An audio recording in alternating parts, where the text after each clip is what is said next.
Hi all welcome back. എന്തെല്ലാം വിശേഷം? എല്ലാവർക്കും സുഖമല്ലേ?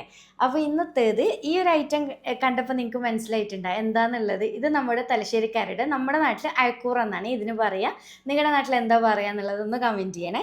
അപ്പോൾ ഇന്നത്തെ നമ്മുടെ ഈ ഒരു അയക്കൂറ വെച്ചിട്ടുള്ള റെസിപ്പി എന്താണെന്ന് വെച്ചാൽ നമ്മുടെ തലശ്ശേരി കണ്ണൂർ ഭാഗത്തൊക്കെ കല്യാണ വീട്ടിൽ കിട്ടുന്ന മീൻ മുളകിട്ടത് അല്ലെങ്കിൽ അയക്കൂറ മുളകിട്ടതിൻ്റെ റെസിപ്പിയാണ് കാണിക്കുന്നത്. കല്യാണ വീട്ടിലെ മീൻ കറിക്ക് ഒരു പ്രത്യേക രുചിയാണല്ലേ? അപ്പോൾ നമുക്ക് എങ്ങനെ ഉണ്ടാക്കുന്നതെന്ന് നോക്കിയാലോ? വീട്ടിലേക്ക് പോകുന്നതിന് മുന്നേ ആയിട്ട് നിങ്ങൾക്ക് ഈ ചാനൽ ഇഷ്ടപ്പെടുന്നുണ്ട് എന്നുണ്ടെങ്കിൽ പ്ലീസ് സബ്സ്ക്രൈബ് സപ്പോർട്ട് ചെയ്യണേ.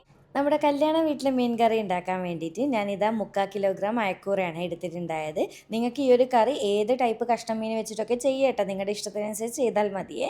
അപ്പോൾ ഇതാ നല്ലപോലെ ക്ലീൻ ചെയ്ത് എടുത്തിട്ടുണ്ട്. പിന്നെ ഒരു കാര്യം പ്രത്യേകം ശ്രദ്ധിക്കുക, നമുക്ക് കറിക്ക് ടേസ്റ്റ് കൂടണമെന്നുണ്ടെങ്കിൽ ഇതുപോലെ തലയുടെ ഭാഗവും പിന്നെ വാലിൻ്റെ സൈഡ് അങ്ങനത്തെ എല്ലാ പീസസും ഇട്ടിട്ട് ഒന്നിച്ച് വെക്കണം കേട്ടോ കറി. അല്ലാതെ വെറും ആ ഒരു മിഡിലുള്ള നല്ല കഷ്ണം മാത്രം എടുത്ത് വെക്കുകയാണെങ്കിൽ അത്രയ്ക്ക് ടേസ്റ്റ് ഉണ്ടാവില്ല. എല്ലാ പാർട്ടും കൂടി അടങ്ങിയിട്ട് വെക്കുമ്പോഴാണ് കറിക്കൊരു കൂടുതൽ ടേസ്റ്റ് കിട്ടുക. അപ്പോൾ ഞാൻ ഇതാ നല്ലപോലെ ക്ലീൻ ചെയ്ത് വെള്ളമൊക്കെ നന്നായിട്ട് ഊറ്റിയെടുത്ത് മീൻ അവിടെ മാറ്റി വെച്ചിട്ടുണ്ട്. ഇനിയിപ്പോൾ അടുത്തത് നമുക്ക് കറിക്ക് ആവശ്യമായിട്ടുള്ള പുളിക്ക് വേണ്ടിയിട്ട് ഒരു വലിയ പീസ് പുളി എടുത്തിട്ട് ഒന്ന് കഴുകിയിട്ട് വെള്ളം ഒഴിച്ചിട്ട് ഇതുപോലെ കുതിർത്ത് വെച്ചിട്ടുണ്ട് നന്നായിട്ട്. അതിന് നമ്മൾ മസാലയൊക്കെ വഴറ്റിയെടുക്കുന്ന സമയമാകുമ്പോൾ നല്ലപോലെ കുതിർന്ന് കിട്ടിക്കോളും. അതവിടെ വെക്കുക. പിന്നെ നമ്മുടെ തലശ്ശേരി ഭാഗത്തൊക്കെ ഈ ഒരു ടൈപ്പ് പുളിയാണ് എടുക്കാറ്, വാളൻപുളി ആണ് എടുക്കാറ് കറിക്ക്. നമ്മുടെ കറി ഉണ്ടാക്കാൻ വേണ്ടിയിട്ട് മൺചട്ടി ഉണ്ടെന്നുണ്ടെങ്കിൽ അതിലാകുമ്പോൾ ഒന്നുകൂടി ടേസ്റ്റ് ആയിരിക്കും. പക്ഷേ എൻ്റെ കയ്യിലിപ്പം വലിയ സൈസ് മൺചട്ടി ഇല്ലാത്തതുകൊണ്ട് ഞാൻ ഇതുപോലൊരു പാനാണ് വെച്ച് കൊടുത്തിട്ടുള്ളത്. പാൻ ചൂടായ സമയത്ത് കുറച്ച് വെളിച്ചെണ്ണ ഒഴിച്ചു കൊടുത്തിട്ടുണ്ട്. ഇനിയിപ്പോൾ ഇതിലേക്ക് കുറച്ച് കടുകിട്ട് പൊട്ടിച്ചു കൊടുക്കുന്നുണ്ട്. കടുക് പൊട്ടി വരുന്ന സമയത്ത് തന്നെ കുറച്ച് ഉലുവയും കൂടി ഇട്ട് കൊടുക്കുന്നുണ്ട്. പിന്നെ ഒരു കാര്യം ശ്രദ്ധിക്കുക, നമ്മൾ ഇതിലേക്ക് വെളിച്ചെണ്ണ 2 ബാച്ചായിട്ട് ഒഴിക്കുന്നത്. അതുകൊണ്ട് തന്നെ ഫസ്റ്റ് കടുക് പൊട്ടിക്കാനുള്ള കുറച്ച് ഒഴിക്കാം, പിന്നെ ലാസ്റ്റ് നമുക്ക് ഒഴിക്കാം കേട്ടോ. കടുകും ഉലുവയൊക്കെ പൊട്ടി വരുന്ന സമയത്ത് ഇതിലേക്ക് ഇഞ്ചിയും വെളുത്തുള്ളിയാണ് ഇട്ട് കൊടുക്കുന്നത്. ഒരു ചെറിയ ബൾബ് വെളുത്തുള്ളിയും പിന്നെ ഒരു ചെറിയ പീസ് ഇഞ്ചിയും രണ്ടും കൂടി ഒന്നിച്ച് ചതച്ചിട്ട് ഇട്ട് കൊടുക്കുന്നുണ്ട് കേട്ടോ. ഇനിയിപ്പം നല്ലപോലെ ഇതൊന്ന് മൂപ്പിച്ചെടുക്കുക. അതായത് അതിൻ്റെ പച്ച ടേസ്റ്റ് മാറിക്കിട്ടുന്നേരം ഫ്ലെയിം കുറച്ചൊന്ന് വഴറ്റിയെടുക്കുന്നുണ്ട്. ഇഞ്ചിയും വെളുത്തുള്ളിയൊക്കെ ഒന്ന് വാടി വരുന്ന സമയത്ത് ഇതിലേക്ക് കുറച്ചധികം കറിവേപ്പില ഇട്ട് കൊടുക്കുന്നുണ്ട്. പിന്നെ നമുക്ക് വേണ്ടത് ചെറിയുള്ളിയാണ്. ചെറിയുള്ളി സ്ലൈസ് ആയിട്ട് അതും കൂടി ഇട്ടിട്ട് നന്നായിട്ടൊന്ന് വഴറ്റിയെടുക്കുന്നുണ്ട്. ചെറിയുള്ളി തന്നെ നിർബന്ധമായിട്ട് ഇടാൻ നോക്കേട്ടോ, അപ്പോഴാണ് ആ ഒരു പെർഫെക്റ്റ് ടേസ്റ്റ് കിട്ടുക. എന്നിട്ട് ഇതാ നന്നായിട്ട് വാടി വരുന്ന സമയത്ത് ഇതിലേക്ക് പച്ചമുളക് ഇട്ട് കൊടുക്കുന്നുണ്ട്. എരിവിന് ആവശ്യമായിട്ടുള്ള ഒരു 3-4 പച്ചമുളക് സ്ലൈസ് ആയിട്ട് ഇട്ട് കൊടുക്കുന്നുണ്ട്. ഇനിയിപ്പോൾ 2 വലിയ തക്കാളി ചെറുതായിട്ട് കട്ട് ചെയ്തിട്ട് നല്ല പഴുത്ത തക്കാളി നോക്കിയിട്ട് എടുക്കുക കേട്ടോ, അതും കൂടി ചേർത്ത് കൊടുത്തിട്ടുണ്ട്. എന്നിട്ട് ജസ്റ്റ് ഒന്ന് മിക്സ് ചെയ്ത് കൊടുക്കുന്നുണ്ട്. ഇനി ഈ ഒരു സമയത്ത് കുറച്ച് ഉപ്പും കൂടി ഇട്ടിട്ട് നല്ലപോലെ ഒന്നങ്ങ് മിക്സാക്കി കൊടുക്കുന്നുണ്ട്. നന്നായിട്ട് മിക്സാക്കിയതിന് ശേഷം ഞാൻ ഇത് അടച്ച് വെച്ച് കൊടുക്കുന്നുണ്ട്. തക്കാളി നല്ലപോലെ സോഫ്റ്റായിട്ടൊന്ന് വാടി വരണം കേട്ടോ, അതുവരെ വെയിറ്റ് ചെയ്യാം.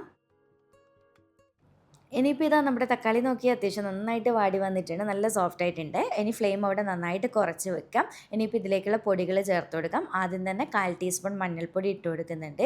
പിന്നെ 2 ടേബിൾ സ്പൂൺ മല്ലിപ്പൊടി ഇട്ട് കൊടുക്കുന്നുണ്ട്. പിന്നെ ഒരു 3-3.5 ടേബിൾ സ്പൂണോളം മുളക് പൊടി എടുത്തിട്ടുണ്ട്.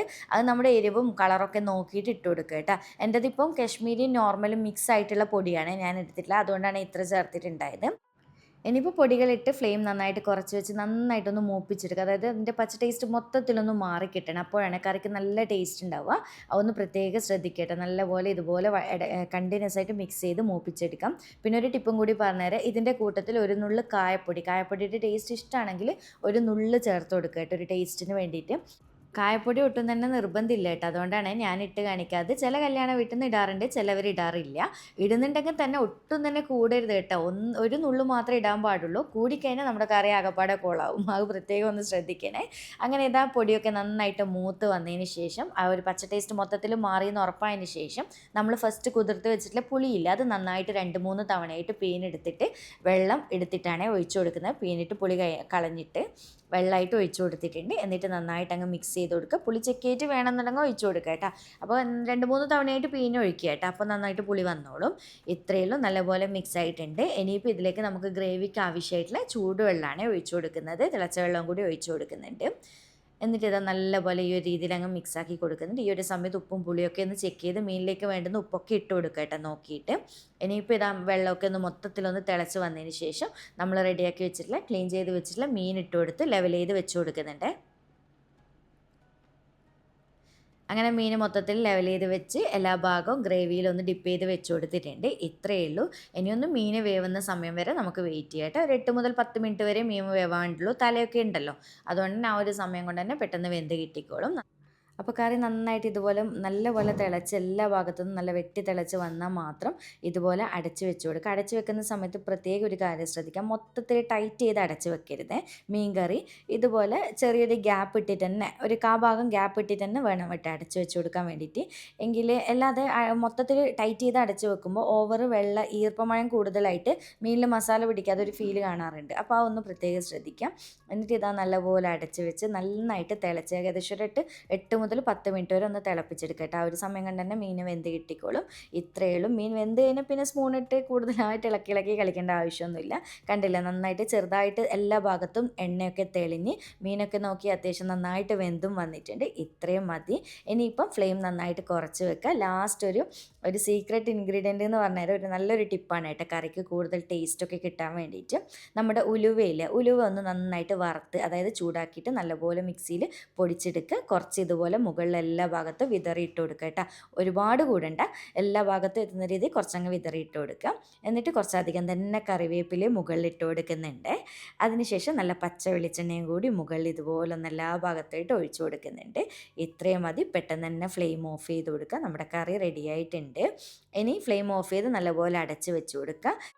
അപ്പോൾ ഇതുപോലെ നന്നായിട്ട് അടച്ച് വെച്ച് കൊടുക്കുക. ചുരുങ്ങിയത് സമയം ഉണ്ടെന്നുണ്ടെങ്കിൽ ഒരു 2 മണിക്കൂർ കഴിഞ്ഞിട്ടാണേ കഴിക്കാൻ പാടുള്ളൂ. എല്ലാന്നുണ്ടെങ്കിൽ ശരിക്കും സമയം ഉണ്ടെങ്കിൽ ഒരു 5-6 മണിക്കൂറൊക്കെ കഴിഞ്ഞിട്ട് കഴിക്കുമ്പോഴാണ് ആ ഒരു പെർഫെക്റ്റ് ടേസ്റ്റും മണമൊക്കെ കിട്ടുക. അപ്പോൾ ഇതാ ഞാൻ ഏകദേശം ഒരു 1/4 മണിക്കൂർ ആകുമ്പോൾ നിങ്ങൾക്ക് കാണിക്കാൻ വേണ്ടിയിട്ട് ഒന്ന് തുറന്ന് കാണിക്കുകയാണ്. നോക്കിയേ, മുകളിലൊക്കെ നന്നായിട്ട് എണ്ണ തെളിഞ്ഞ് സെറ്റായിട്ടുണ്ട്. ഇനി കുറച്ചും കൂടി ടൈം കഴിഞ്ഞിട്ടൊക്കെ എടുക്കുമ്പോൾ നല്ലപോലെ എണ്ണയൊക്കെ തെളിഞ്ഞ് സെറ്റായിട്ട് കാണും കേട്ടോ. അതുപോലെ തന്നെ ഈ ഒരു ലാസ്റ്റത്തെ ആ ഒരു ടിപ്പില്ല, അത് അതങ്ങനെ തന്നെ ചെയ്യുക കേട്ടോ. ഭയങ്കര മണവും ടേസ്റ്റും ആയിരിക്കും നമുക്ക് കറിക്ക് കിട്ടുക. അപ്പോൾ ഇതാ ഞാൻ ഫോട്ടോ എടുക്കാൻ വേണ്ടിയിട്ട് പെട്ടെന്ന് തന്നെ സെർവ് ചെയ്തിട്ടുണ്ട്. അപ്പോൾ ഇത്രയേ ഉള്ളൂ. നല്ല സിമ്പിളാണ്, നല്ല ടേസ്റ്റാണ്. എന്തായാലും ഒന്ന് ട്രൈ ചെയ്തിട്ട് ഫീഡ്ബാക്ക് അറിയിക്കട്ടെ ഈ ഒരു രീതിയിൽ. വീഡിയോ ഇഷ്ടമാണെന്ന് തന്നെ വിചാരിക്കുന്നുണ്ട്. ഇഷ്ടമാണെങ്കിൽ ലൈക്ക് ചെയ്യാനും ചാനൽ സബ്സ്ക്രൈബ് ചെയ്യാനും മാക്സിമം ഒന്ന് ഷെയർ ചെയ്ത് കൊടുക്കാനും മറക്കല്ലേ. വീണ്ടും ഒരു വീഡിയോ ആയിട്ട് കാണാം. താങ്ക്